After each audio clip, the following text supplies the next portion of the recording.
matin, nous allons parler de prier jusqu'à l'exaucement.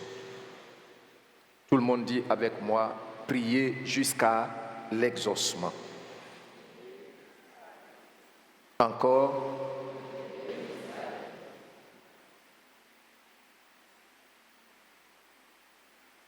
Nous allons lire Jacques, chapitre 5, du verset 17 au verset 18.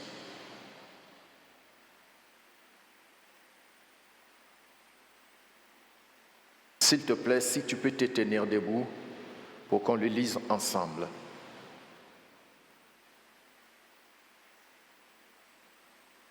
Élie était un homme de la même nature que nous. Il pria avec instance pour qu'il ne plût point, et il ne tomba point de pluie sur la terre pendant 3 ans et 6 mois. Puis, il pria de nouveau, et le ciel donna la pluie, et la terre produisit son fruit. Amen. Veuillez vous asseoir.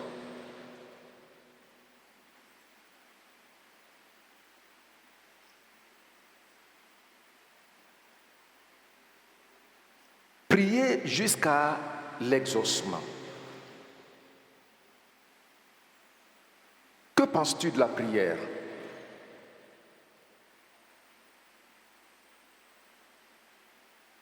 Quelle est la place de la prière dans ta vie en tant qu'enfant de Dieu?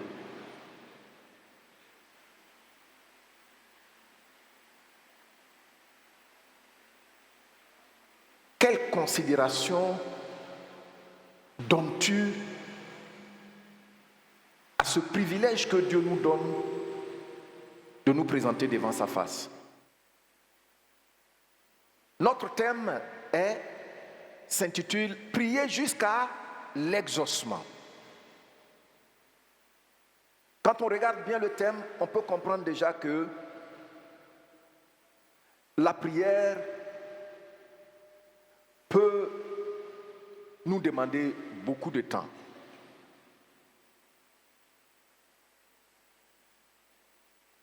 Jusqu'à ce qu'on reçoive ce pour lequel nous prions. Notre sujet dit, il faut prier. Amen. Et ce matin, nous voyons le résumé de ce que nous avions vu depuis nos 2 dernières veillées.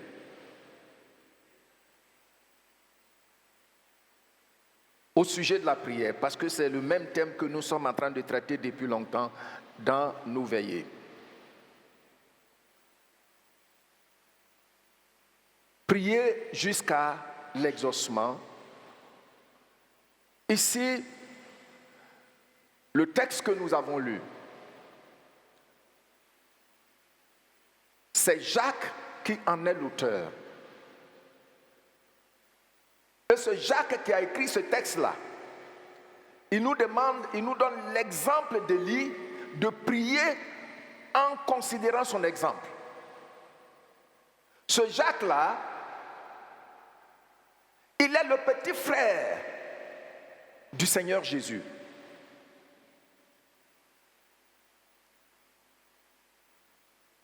Ils sont de la même mère. Et l'histoire dit que quand Jacques était mort, et puis les gens ont pris son cadavre, ils étaient sous le choc. Parce que ses genoux étaient devenus durs comme les sabots d'un chameau. Tellement il fléchissait les genoux.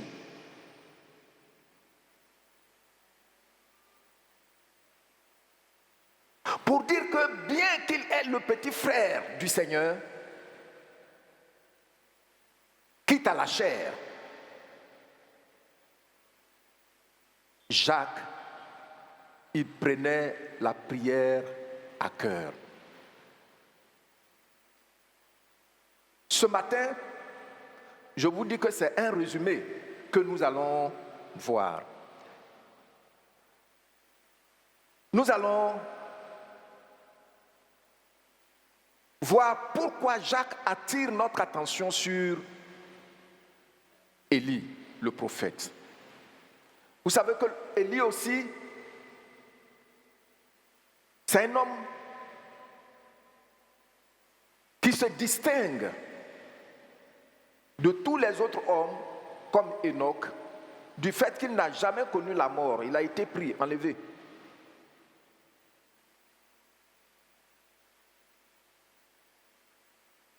Jacques nous donne son témoignage. Qu'est-ce que Élie nous enseigne concrètement par rapport à la persévérance de la prière? Prier jusqu'à ce qu'on obtienne résultat. C'est ce que nous allons essayer de voir dans ce résumé. Et puis, nous allons voir un peu quelques vérités et puis nous finirons en priant, par la prière. Premièrement, qu'est-ce que Jacques veut nous enseigner de la vie de prière d'Élie? Nous allons lire ce texte qui parle d'Élie, que Jacques a certainement étudié au point où ce texte lui a servi d'appui pour donner un exemple que tout le monde connaissait. Envoyez notre passage de 1 Roi, chapitre 18, du verset 1 au verset 3, et puis du verset 41 au verset 45. Et s'il te plaît, tu sais, quand on lit, il faut lire de sorte à t'entendre toi-même. Hein? Voilà. Et puis, avec la technologie maintenant, les choses ont été facilitées. Si, pendant qu'on commence la lecture, tu devais chercher où se trouve un roi, avant on va finir la lecture, tu n'as pas encore trouvé un roi pour certains chrétiens de 5 ans. Maintenant, ça est là directement. Donc, il faut faire un effort pour lire et puis t'entendre toi-même. Bien des jours s'écoulèrent et la parole de l'Éternel fut ainsi adressée à Élie. Dans la 3e année, va, présente-toi devant Akab, et je ferai tomber de la pluie sur la face du sol. Et Élie alla pour se présenter devant Akab. La famine était comment? La famine était comment? Et Akab fit appeler Abdias, chef de sa maison. Or, Abdias craignait beaucoup l'Éternel. Ok. Et nous partons maintenant du verset 41. Et Élie dit à Akab, monte, mange et bois, car il se fait un bruit qui annonce la pluie. Akab monta pour manger et pour boire. Mais Élie monta au sommet du Carmel. C'est une montagne. Et se penchant contre terre, il mit son visage entre ses genoux et dit à son serviteur, monte, regarde du côté de la mer. Le serviteur monta, il regarda et dit, il n'y a rien. Élie dit 7 fois, retourne. À la 7e fois, il dit, voici un petit nuage qui se lève de la mer et qui est comme la paume de la main d'un homme. Élie dit, monte et dit à Akab, attelle et descends afin que la pluie ne t'arrête pas. En peu d'instants, le ciel s'obscurcit par les nuages. Le vent s'établit et il y eut une forte pluie. Akab monta sur son char et partit pour Jizréel. On relit ici, en peu d'instants, le ciel s'obscurcit par les nuages. Le vent s'établit et il y eut une petite pluie. Merci. Et il y eut une forte pluie.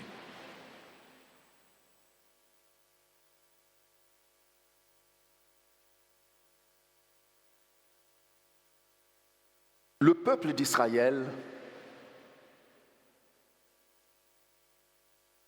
était encore tombé dans ses déboires et s'est éloigné de Dieu. L'idolâtrie, l'occultisme, la sorcellerie et la sorcellerie ont envahi tout le pays.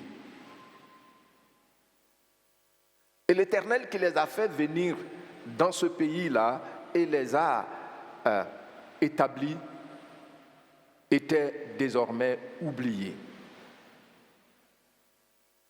Que faire pour que le Seigneur revienne dans les cœurs de son peuple? Élie a prié. Le texte que nous avons lu, c'est au début que nous voyons, on dit il a prié instamment. Et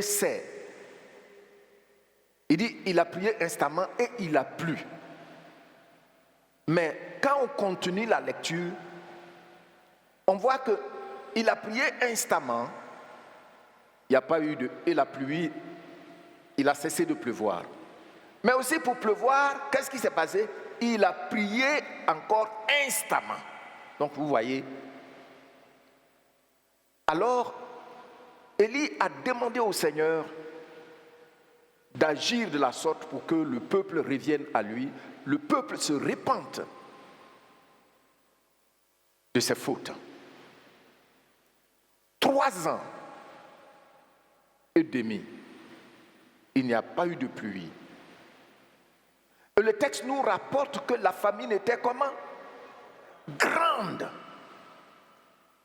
La famine était grande. Alors, lorsque vous lisez le texte, on dit que Élie, le roi Akab, il a voulu tourner dans le pays pour voir là où il pouvait avoir un peu d'herbe pour le bétail. Donc, c'est pendant la recherche d'un peu d'herbe, que Élie a rencontré Abdias, l'homme de main du roi Akab. Et donc c'est ainsi la rencontre a été organisée. Dieu dit à Élie, va dire au roi Akab, vous savez, Dieu, le Dieu que nous servons là, il est le Dieu de compassion. Il est le Dieu de quoi? Souvent, il a tellement compassion de nous, mais on ne sait pas. Va dire au roi, au méchant roi Akab avec sa femme Jézabel qui domine le pays, qu'il va pleuvoir. La rencontre a eu lieu. Akab est informé. C'est ce que nous voyons du verset 1 au verset 2. Akab doit donc rentrer chez lui à la maison, manger et boire, parce qu'il va pleuvoir. Dieu va envoyer la pluie. Et cette famine de 3 ans et demi prendra enfin fin. Voici un peu le résumé de ce qu'on a lu. Dans ce texte, nous voyons que oui, le roi Akab doit rentrer chez lui et puis être relax. Mais quant à Élie, qu'est-ce qu'il doit faire? Il doit prier. Il doit prier. Et la Bible dit, au lieu qu'Élie retourne dans une grotte là-bas pour se cacher, il est monté sur le Carmel, le mont Carmel, pour prier. Élie prie. Et il prie avec persévérance. Parce que le texte nous dit clairement que Élie, il a prié combien de fois? Selon le verset 43. Il a prié combien de fois? Il a prié 7 fois. Et depuis, je veux dire, la première fois, étape où il est allé devant le Seigneur, on ne sait pas combien de temps il a pris pour prier. Mais quand il a prié la première étape, qu'est-ce qu'il a dit à son serviteur? Il s'est levé, il a dit à son serviteur, va voir du côté de la mer, va voir s'il y a un nuage dans le ciel. Le serviteur part, il revient et dit à Élie, il n'y a rien. Élie se met encore à prier. Regardez la position dans laquelle Élie s'est mise. La Bible dit il s'est prosterné, la tête entre les genoux. Un si grand homme. Et puis, quand on voit, il était âgé aussi.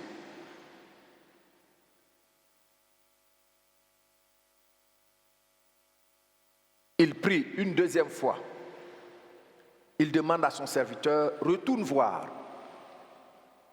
Et puis celui-ci revient avec la même réponse, il n'y a rien. 3 fois, 4 fois, 5 fois, 6 fois, il n'y a rien.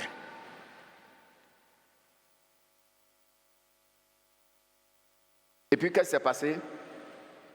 Il a cessé de prier.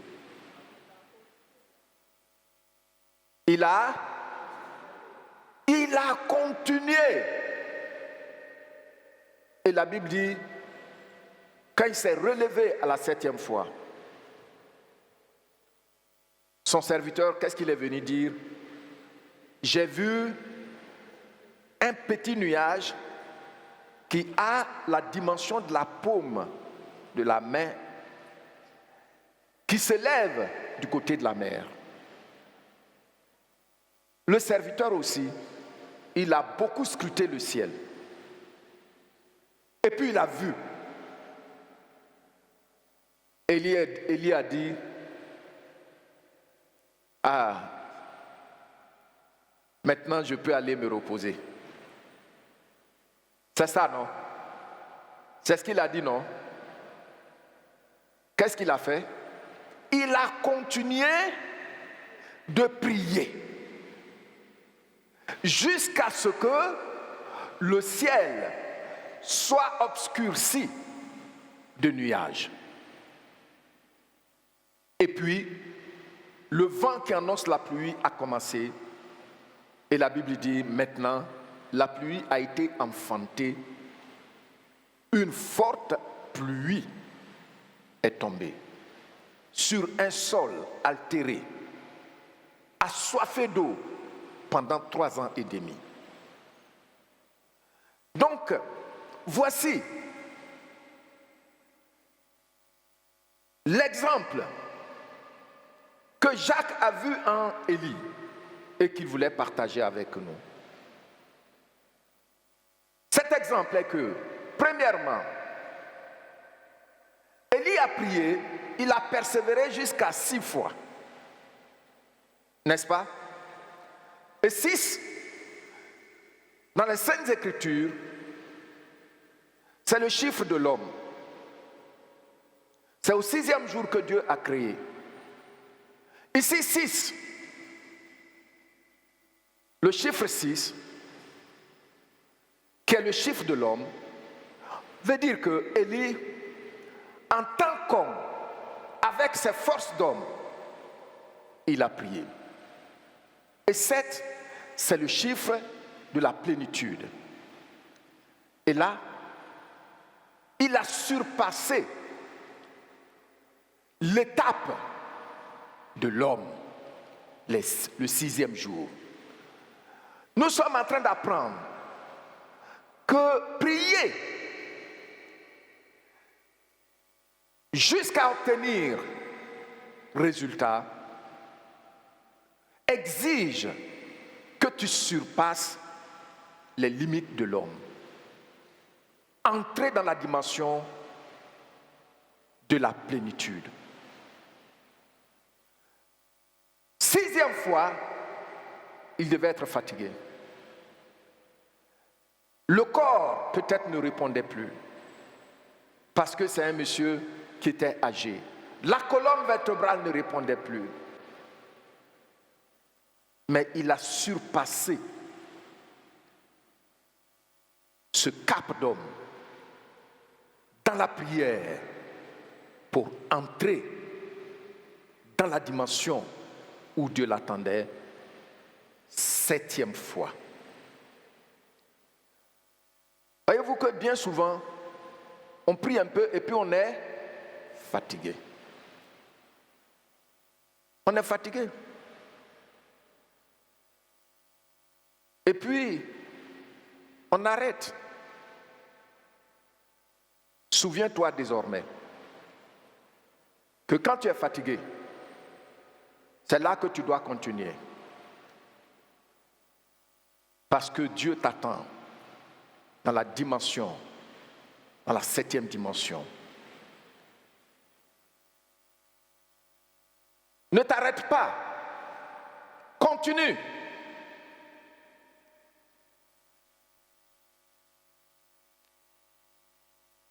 Quand tu commences à prier, il faut savoir que un processus est engagé. Qu'est-ce que j'ai dit? Un processus est engagé depuis le ciel. C'est pourquoi, en insistant dans la prière, finalement, il a vu son serviteur a vu un nuage qui avait la dimension de la paume de la main. Élie ne s'est pas arrêté, il a continué de prier parce que c'était un processus. La prière donc, notez ces vérités.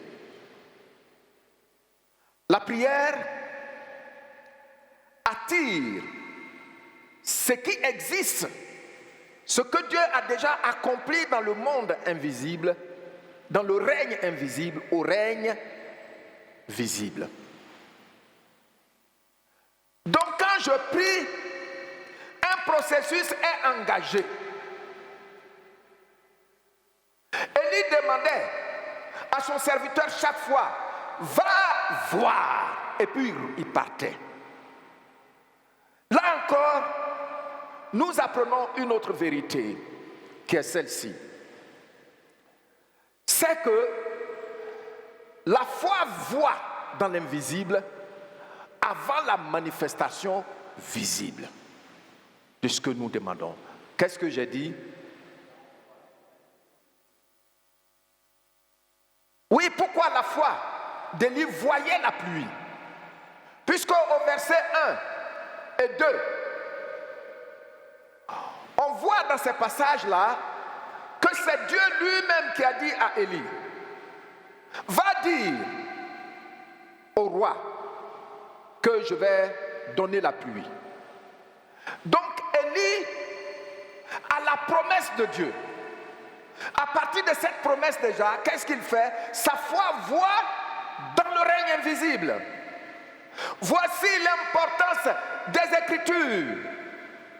Que par ce que Dieu dit, notre foi arrive à voir dans l'invisible. Et maintenant, quand on prie parce que Dieu nous a parlé, nous persévérons jusqu'à ce que notre foi a vu dans l'invisible paraisse maintenant dans le monde visible, dans le monde physique. Amen. Qui me suit? Merci. C'est ce que Élie a fait. Notez cette troisième vérité. La troisième vérité, et notez bien cela. Les promesses de Dieu ne nous dispensent pas de la prière. Qu'est-ce que j'ai dit? Dispenser, c'est gros français. Qui peut dire ça en termes simples, ce que je veux dire? Donc, quand Dieu te fait une promesse là, cela ne doit pas t'empêcher de prier. Bien au contraire. Bien au contraire. Et je voudrais même dire, quand Dieu t'a fait une promesse, ça veut dire que tu dois serrer la ceinture dans la prière. Amen. Donc c'est pas parce que Dieu m'a fait une promesse que je ne vais plus prier. Je vais faire comme Akab. Je vais monter chez moi, et puis je vais manger, et puis je vais boire. Non, je dois faire comme Élie. La prière est l'un de ces privilèges négligés dans notre siècle à cause du développement scientifique, d'une part, et de l'explosion de l'occultisme, d'autre part.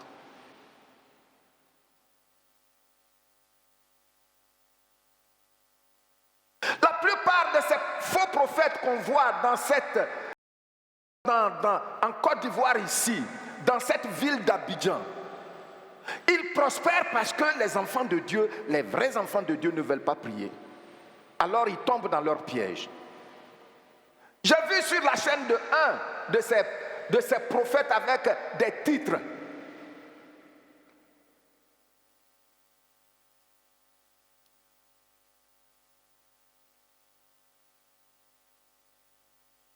Si tu es devant une situation et que tu veux être exaucé, tu veux recevoir la solution, en 72 heures, il organise une sainte scène spéciale. Oui, j'ai vu ça sur sa chaîne. C'est mon épouse qui a vu ça la première fois et puis elle m'en a parlé. Et puis un jour, elle a vu ça encore, elle m'a appelé que voici ça. Et puis je suis allé. Dans les Écritures, mes bien-aimés frères et sœurs, j'espère que vous m'écoutez. Dans quelle partie le Seigneur Jésus-Christ a organisé une Sainte Seine payante? Où est-ce que vous avez lu ça? Et les apôtres, dans leur ministère, où est-ce qu'ils ont organisé une Sainte Seine payante? Comment toi, un homme limité, je vais dire, entre guillemets, sauvé par grâce, tu peux obliger Dieu en 72 heures répondre à quelqu'un, alors que lui, il nous gère selon sa sagesse souveraine. Alors, on dirait en anglais, it is questionable. C'est questionnable ce que tu fais. C'est questionnable. On doit interroger ce que tu fais parce que ce n'est pas possible.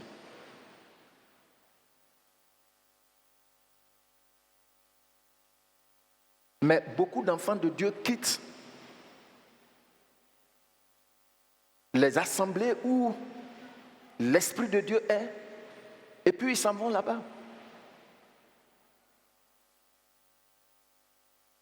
Pourquoi? Parce qu'on ne veut pas prier jusqu'à l'exaucement.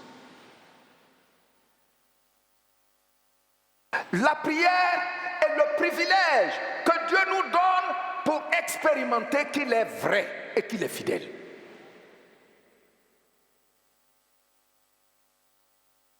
Gloire au Seigneur.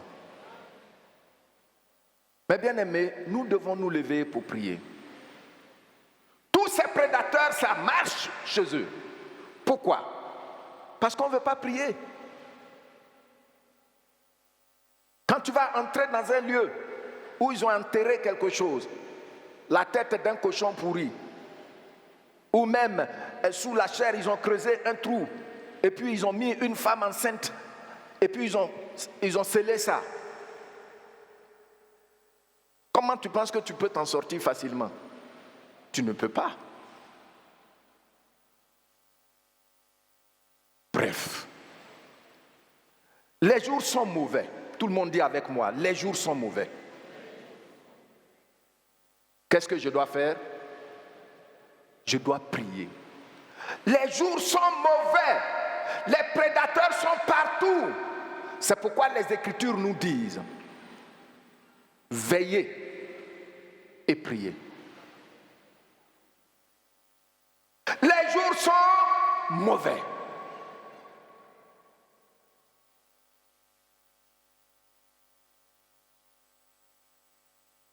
Où avez-vous vu dans le ministère du Seigneur Jésus et dans le ministère que ses apôtres, ses disciples ont continué? Une fois c'est écrit, et Pierre a dit, celui qui ne veut plus jamais être pauvre, j'attends ici 1 150 000 francs. Et vous n'allez jamais être pauvre. Je vais prier pour toi et tu ne vas jamais être pauvre. Alors que mon besoin, c'est d'aller payer ma chambre d'hôtel à quelque part là-bas à Angers. Alors que mon besoin, c'est d'aller acheter une voiture. Quand ça passe, tout le monde sait que c'est moi, je suis là. Mais beaucoup aiment ça, que de se mettre là, prier jusqu'à ce que nous ayons l'exaucement. Dieu est fidèle. Dieu est comment? Il n'est pas seulement fidèle, il est sensible à nos cris. Parce que la différence de la foi Une des différences de la foi avec notre vie idolâtre du passé, dans l'autre monde là. Tu prends poulet, tu vas voir un charlatan, il te dit je veux telle chose, je veux tel montant, et puis tu fais et il dit je vais faire le travail. Voyez-vous que ça ne relève pas d'une relation. Ça, c'est une affaire mercantiliste. Ça s'arrête là. Mais Dieu, il cultive une relation avec chacun de nous parce que nous sommes ses enfants. Maintenant, donc je viens de dire que la prière ne nous dispense pas, la promesse de Dieu ne nous dispense pas de la prière. Ça ne doit pas t'empêcher. Non, moi Dieu m'a déjà dit. Moi Dieu m'a déjà dit. Alors, il va faire, il va faire, il va faire. Si c'est ce que Élie avait fait, Akab allait scanner même les trous en Israël pour le trouver, pour le tuer. Parce que la promesse ne se serait pas accomplie. Je me souviens, quand le Seigneur m'a appelé et que j'étais devant un projet d'aller étudier en Europe pendant 4 ans. Il m'a dit, si tu acceptes de me servir fidèlement, tu ne vas jamais mendier ton pain, ni toi, ni tes enfants. Et puis, regardez, il ajoute, quoi qu'il advienne. Psaume 37, verset 25, ça y est là. Mais en ce temps-là, je ne savais pas que c'est ce qu'on appelait le réma. Mais c'est ce que j'ai entendu et j'ai noté. Alors, je vais à l'école, je reviens, à l'école pastorale, je reviens, tout joyeux.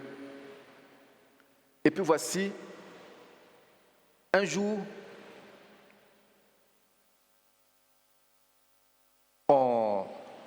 on va à une réunion de conseil. On a eu la réunion du conseil juste après le culte. Et le trésorier a distribué sa gestion. Chacun a reçu une feuille. Et puis les gens ont regardé. Et en ce moment-là, j'avais 55 000 francs par mois. C'est-à-dire, on me donnait 30 000 francs par mois. Et puis la carte de bus, on me donnait une carte de bus permanente.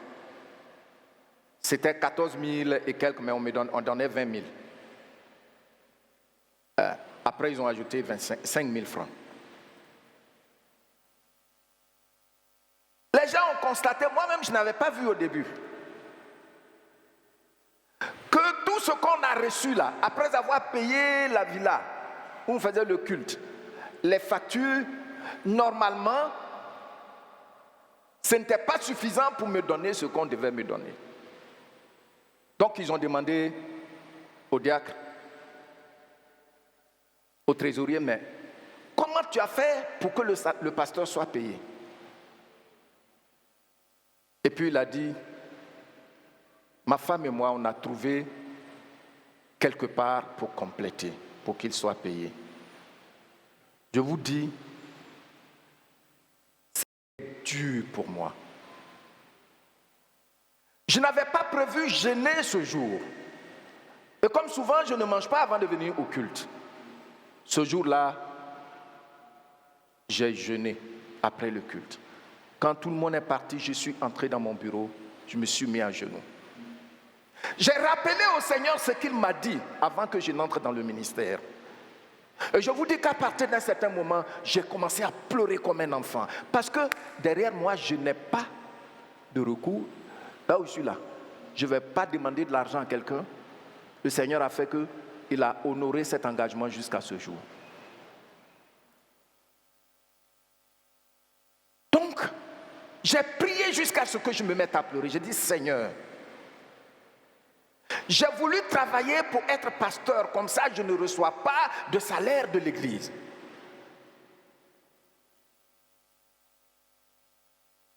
Mais tu as insisté. Vas-y, 55 000 francs. Si 55 000 francs, il faut que ça revienne la charge d'un couple. Prenez un peu ma place.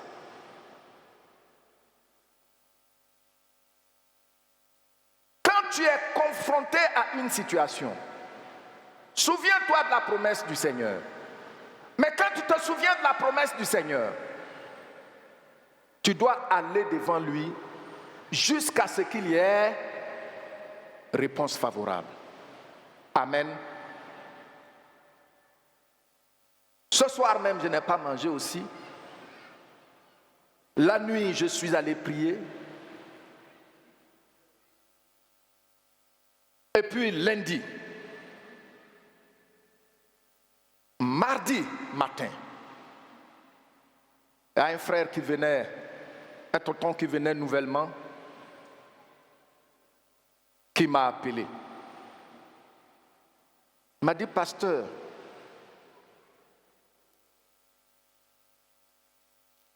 est-ce que tu peux venir me voir avant que je ne parte au travail? Il habitait au Vallon. Et puis, il a enchaîné pour dire, j'ai fait une promesse au Seigneur que j'allais lui donner tel montant par rapport à ma situation. Et le Seigneur m'a exaucé, donc je voulais donner cet argent-là. Alors je lui ai dit, vous appelez le trésorier, dites-lui que vous me donnez tel montant pour l'église. C'est ce qu'il a fait. Et puis, je suis allé au Vallon, il m'attendait. Et il m'a dit, pasteur, je t'ai endetté jusqu'au cou.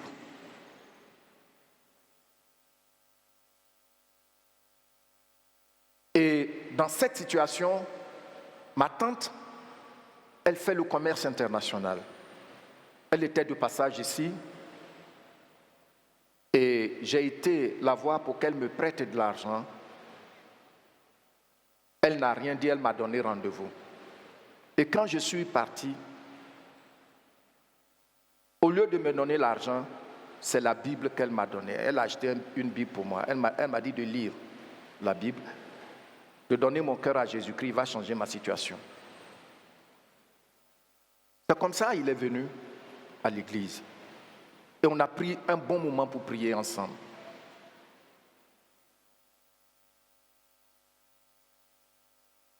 Et il travaillait dans une organisation internationale.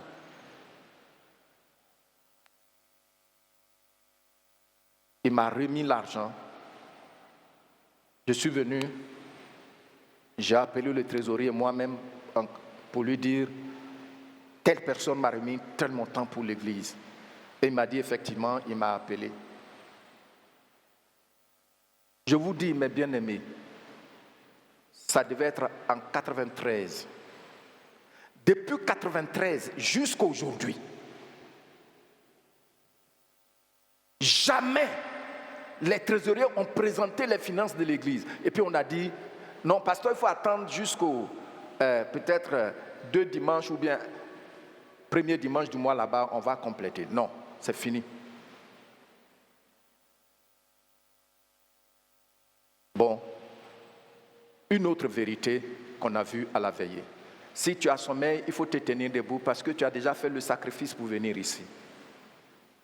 Une autre vérité, c'est que pour prier jusqu'à l'exaucement là, il faut être concerné par ce qui te concerne toi-même. Amen. Pour prier jusqu'à l'exaucement, il faut être concerné par ce qui te concerne toi-même d'abord.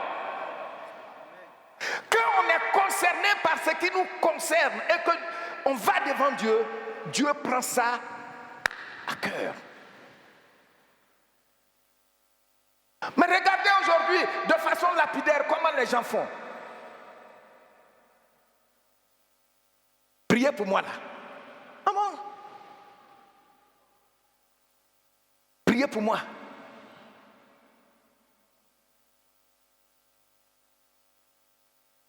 Priez pour tel problème là. Mais toi-même, est-ce que le sujet que tu donnes là, tu as montré à Dieu que ça te concerne?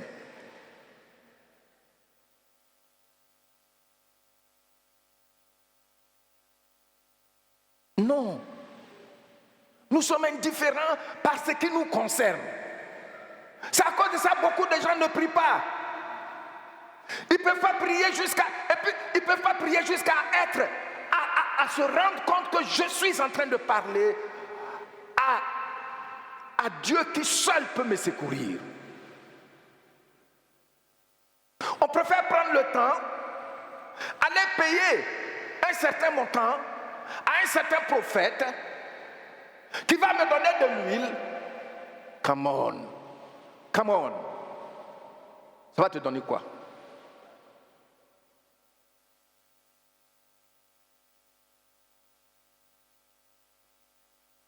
Cette dernière vérité que je viens de vous donner, prenez ça à cœur. Quand quelqu'un est concerné par ce qui le concerne, il paye le prix. Il paye le prix. Souvent quand j'ai reçu des gens quand ils viennent ici, il y en a qui après ils te donnent une enveloppe. Je ne prends pas. Non, on ne vient pas. Il y en a qui viennent, bon, avant de parler, oui, voici une enveloppe. Non, je ne prends pas. Je ne prends pas. On ne va pas auprès de l'homme de Dieu les mains vides. Ça, c'est une vérité qui n'est pas dans son contexte. Je dis bien, c'est une vérité qui n'est pas dans son contexte.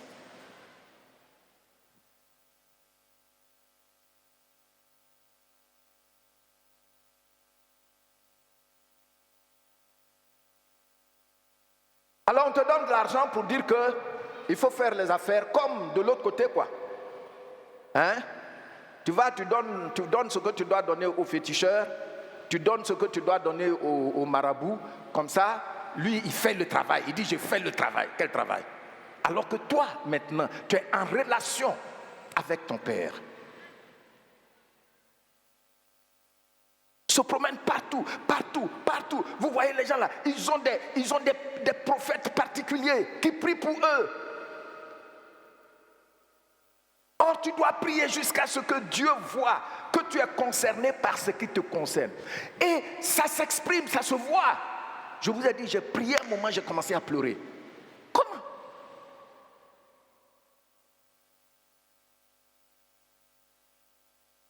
Tu dois voyager pour aller étudier pendant 4 ans. Et puis, oui, Dieu m'a dit, si je le sers, je ne vais pas mendier mon pain. Et puis l'opportunité est passée. Et puis maintenant, 55 000 francs, mais on ne peut même pas te donner. Qu'est-ce que tu vas devenir?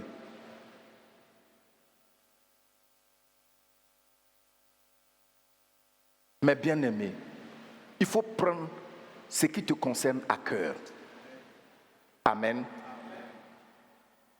Élie s'est mis à genoux, la tête entre les jambes. La prière est un processus d'enfantement. La prière est un processus d'enfantement. Demandez à nos mamans,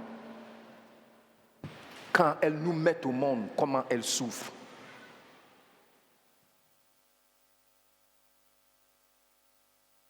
Mais toi, tu veux avoir un petit café là, et puis tu es dans ton salon, tu chipes ton café, de toute façon moi je ne prends pas de l'alcool, et puis tu chipes ton Nescafé frappé, glacé, et puis tu dis tu as prié. Jusqu'à quel point as-tu prié et ça soulevait tes entrailles? Jusqu'à quel point as-tu prié et ça soulevait tes entrailles? Jusqu'à quel point?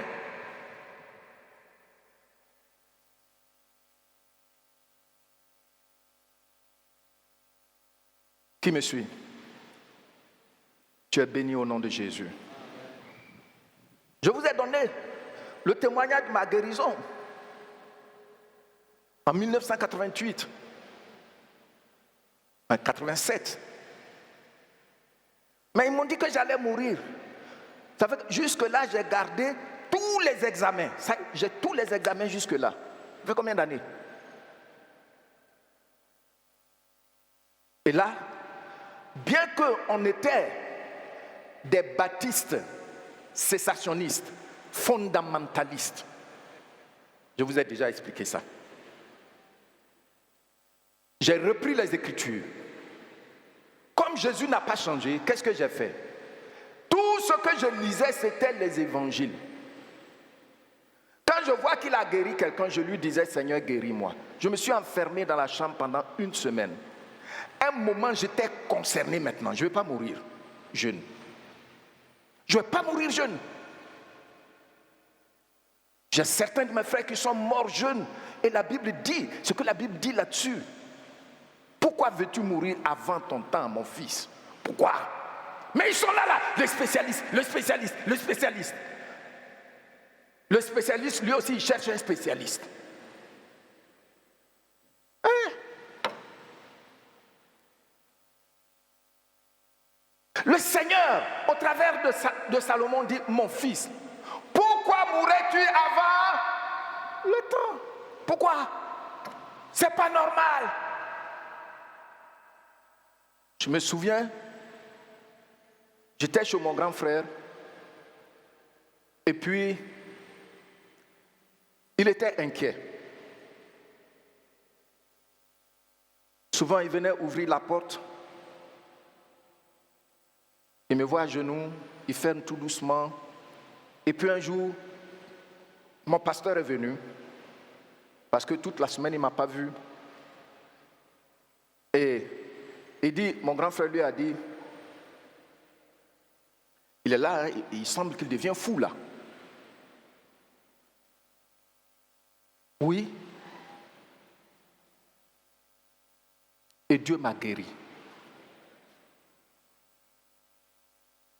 Mais ce qui te concerne là, c'est-à-dire il s'agit de toi, mais tu n'es pas concerné. Les techniques aujourd'hui dans l'église, si tu veux être exaucé en 72 heures, voici ce que tu dois faire. Tu dois prendre la Sainte Seine. Si tu veux être exaucé, tu dois être en alliance avec moi. Comment en alliance avec moi?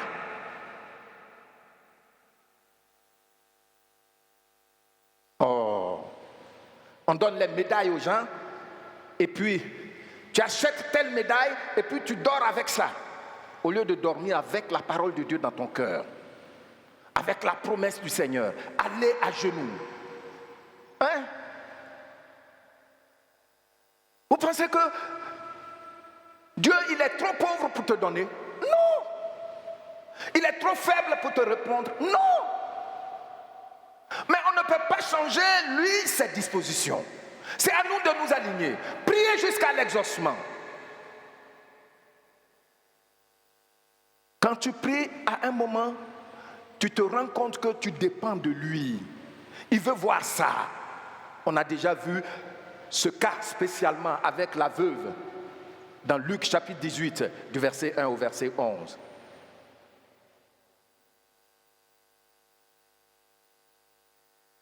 Mes bien-aimés, il faut qu'on s'élève. Ma femme était enceinte de notre premier fils. Le gynécologue lui a dit,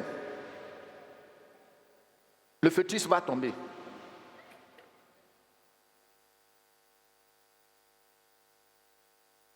Elle était très affectée.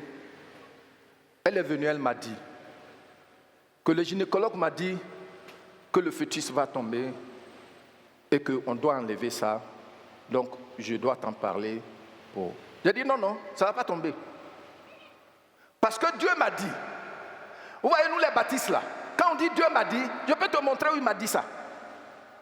Psaume 37, verset 25. Il dit ici, vous voyez dans le passage là-bas, il dit, j'ai été jeune et j'ai vieilli. Je n'ai jamais vu le juste abandonné, ni ses enfants mendiant leur pain. Et Dieu me dit, tu ne mendiras jamais ton pain, ni toi, ni tes enfants. Si le fœtus va tomber, est-ce que Dieu va les mettre dedans? C'est une question que je te pose. C'est pourquoi la parole de Dieu doit être en toi. Elle doit être la mesure de toutes choses. Je dis à ma femme, non, c'est pas possible. Et vous savez, je me suis plongé dans un moment de jeûne et prière. Seigneur, voici ce que tu m'as dit. Je ne peux rien dire d'extraordinaire que ce qu'il a dit qui m'a donné de l'espérance. Je reprends. Je ne peux rien dire d'extraordinaire que ce qu'il a dit qui m'a donné de l'espérance. Mais c'est ça the ground, c'est ça le terrain solide. Ce qu'il m'a dit. Je vous ai dit ici, 8e mois, j'ai prié pour la délivrance de ma femme dans la chambre. Et c'est la délivrance la plus rapide que j'ai jamais vécue dans mon ministère. J'ai fini de citer Matthieu chapitre 19, le verset 6. Quand j'ai fini de citer, je lui ai ordonné, il est parti.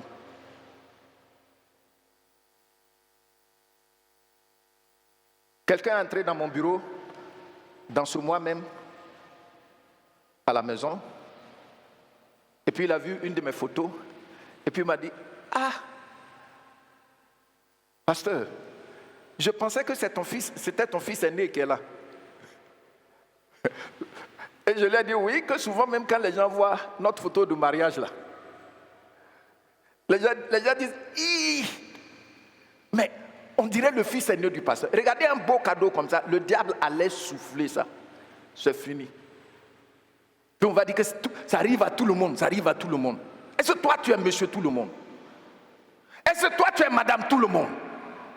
Mais pourquoi tu acceptes que ça arrive à tout le monde? C'est toi qui... Come on. Hein?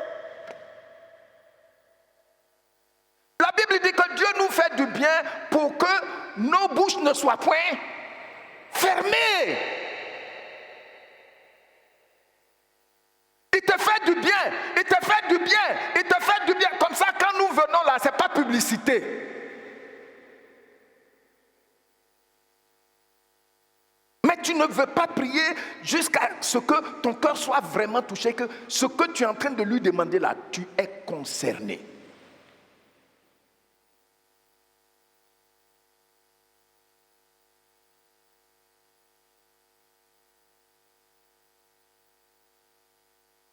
Regarde aux promesses que tu as reçues et reviens au pas.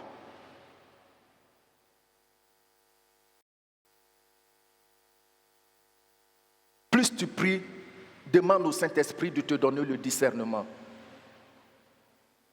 Parce qu'il va avoir un petit nuage. Mais comme tu es concerné là, Dieu va te donner de voir ça. Amen. Amen.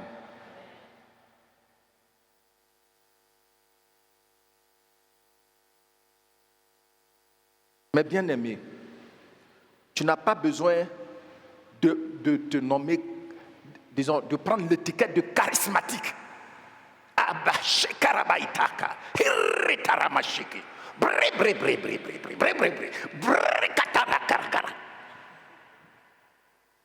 Des techniques. Des techniques. Des techniques.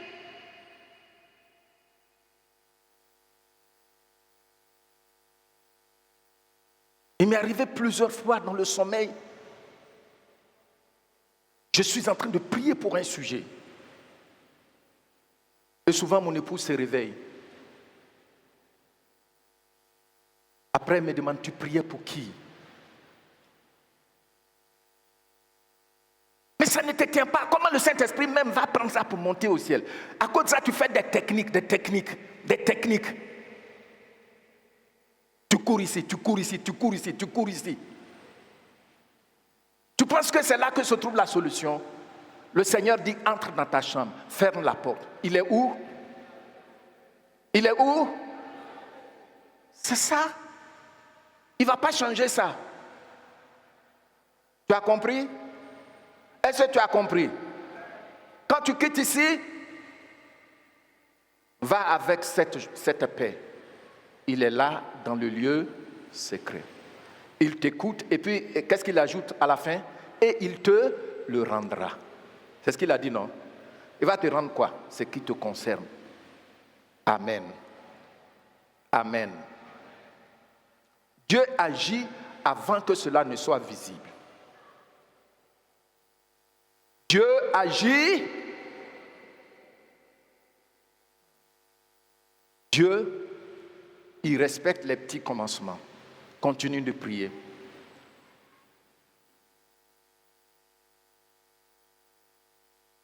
Je peux vous donner beaucoup de témoignages me concernant. Parce que j'ai compris que je dois, la persévérance là, quelquefois, je ne sais pas si certains d'entre vous ici ont engagé des longs moments de jeûne. Mais souvent, tu peux jeûner jusqu'à 5 jours, ton esprit n'est pas tranquille. Ton esprit n'est pas focalisé. Tu es distrait. 5 jours, ça m'arrive. Et plus la voix de la chair diminue, plus tu commences à prendre conscience. Et puis après maintenant, tu vois, non?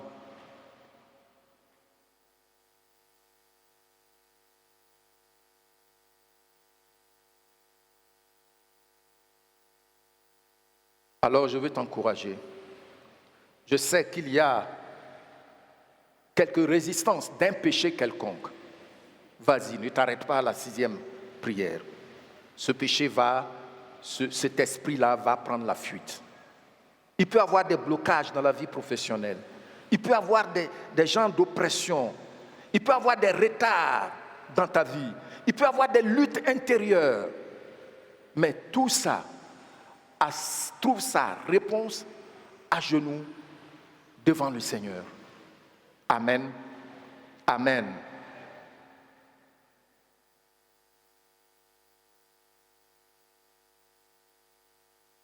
Le Seigneur prend plaisir à nous exaucer.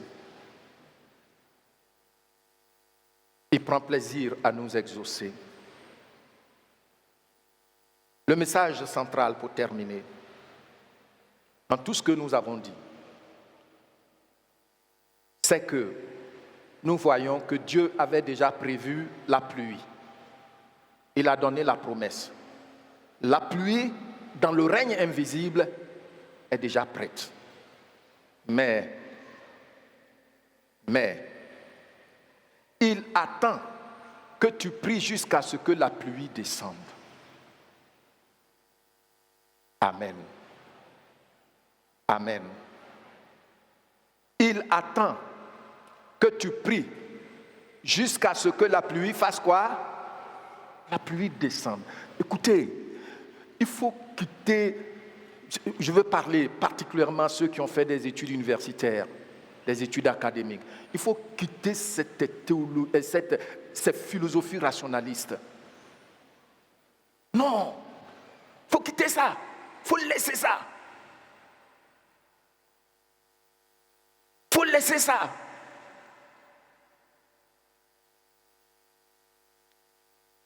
Jean-Paul Sartre,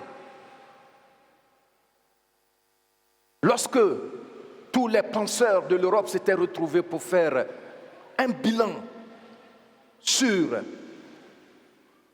l'explosion scientifique, le développement scientifique, il a dit ceci.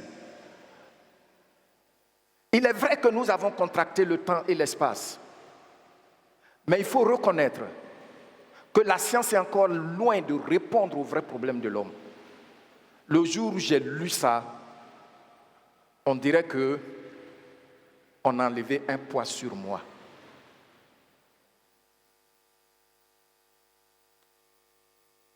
les vrais problèmes de l'homme, c'est à genoux, devant son Créateur, qu'il trouve réponse. Amen. Amen. Nous allons donc